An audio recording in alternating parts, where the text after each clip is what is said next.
एक गांव में राघव नाम का एक युवा था जो अपनी बुद्धिमानी के लिए प्रसिद्ध था।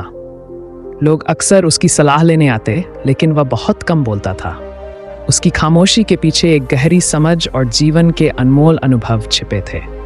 उसने जीवन में कुछ ऐसे सबक सीखे थे जो उसने कभी किसी से साझा नहीं किए, क्योंकि वह जानता था कि हर इंसान को खुद अपनी राह बनानी होती है।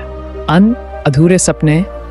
राघव के बचपन में उसके कई सपने थे। वह एक सफल कलाकार बनना चाहता था, लेकिन उसकी परिस्थितियां उसे मजबूर करती रहीं कि वह जीवन के दूसरे क्षेत्रों में ध्यान दे। उसने अपनी अधूरी इच्छाओं को छिपा लिया और दूसरों के सामने कभी शिकायत नहीं की। अधूरे सपने हर किसी के होते हैं, लेकिन उन्हें बड़बड़ाने से उनका समाधान नहीं मिलता। यह उसका पहला सबक था। असफलता की सच्चाई। राघव ने कई बार प्रयास किए, लेकिन हर बार उसे असफलता ही मिली। उसने महसूस किया कि असफलता जीवन का हिस्सा है और उसने इसे अपने दिल से नहीं लगाया। लोग सोचते थे कि वह कभी असफल नहीं हुआ, लेकिन हकीकत यह थी कि उसने अपने असफलताओं को कभी साझा नहीं किया। असफलता के दर्द को समझना जरूरी है, लेकिन उसे दुनिया के सामने बयां करना अनावश्यक है। उसने ये बात खुद से सीखी थी। धन की लालसा। राघव जानता था कि धन केवल साधन है, साध्य नहीं। उसने कई बार धन कमाया और खोया, लेकिन उसे कभी इसका दुख नहीं हुआ।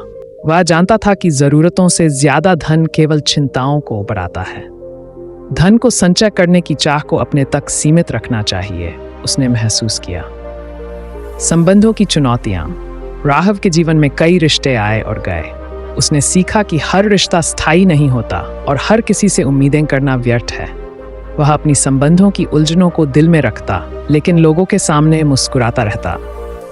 रिश्तों की पेचीदगियों को समझने का काम खुद का होता है, उन्हें दूसरों के सामने रखना सही नहीं, वह मानता था। अपनी कमजोरियां। हर इंसान की अपनी कमजोरियां होती हैं, लेकिन बुद्धिमान लोग उन्हें उजागर नहीं करते। राघव जानता था कि उसकी कमजोरियां उसके व्यक्तिगत विकास के लिए हैं, दूसरों के सामने रखने के लिए नहीं।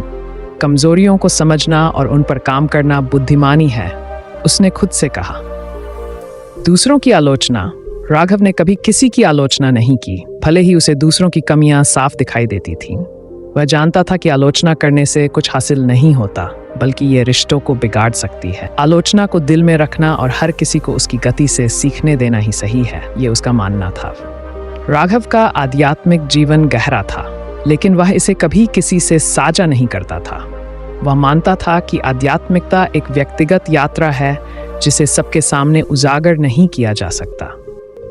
आध्यात्मिक अनुभव को शब्दों में सीमित नहीं किया जा सकता, उसने महसूस किया था। राघव की कहानी ये सिखाती है कि कुछ बातें केवल अपने तक रखनी चाहिए। बुद्धिमान लोग जानते हैं कि सभी अनुभव साझा करने योग्य नहीं होते, और कई बार खामोशी में भी गहरी समझ होती है। कि बचपन में उसके कई सपने थे। वह एक सफल कलाकार बनना चाहता था, लेकिन उसकी परिस्थितियां उसे मजबूर करती रहीं कि वह जीवन के दूसरे क्षेत्रों में ध्यान दे। उसने अपनी अधूरी इच्छाओं को छिपा लिया और दूसरों के सामने कभी शिकायत नहीं की।